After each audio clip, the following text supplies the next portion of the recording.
Hello guys, what's up once again? Palaboy OFW here. So for today's vlog mga idol, mabilisan lang na alam nyo ba na si Carlos Yulo ay nagpakita sa live streaming ni Madam Angelica Yulo during live streaming niya kahapon ng mga idol. So siguro, namimiss na ni Carlos Yulo itong nanay niya. Hindi niya lang alam kung papaano kasi still under control pa rin siya ng kanyang pride mga lodi.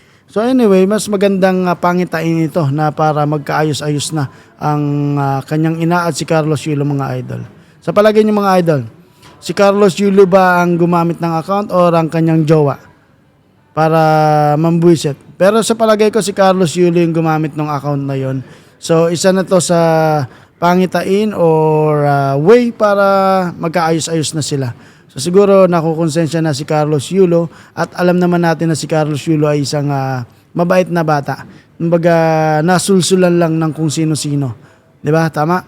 So sana magtuloy-tuloy tong kanilang pag-aayos at magkaayos na sila kasi matatanda na yung mga magulang ni Carlos Yulo.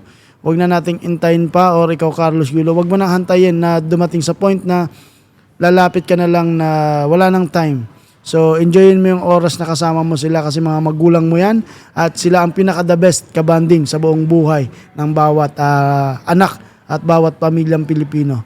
So, sana mag-ayos na kayo, Carlos Yulo. Isa kang huwarang kabataan. Sana magbalik loob ka na sa iyong magulang. Kasi ang mga magulang ay nandyan yan habang buhay.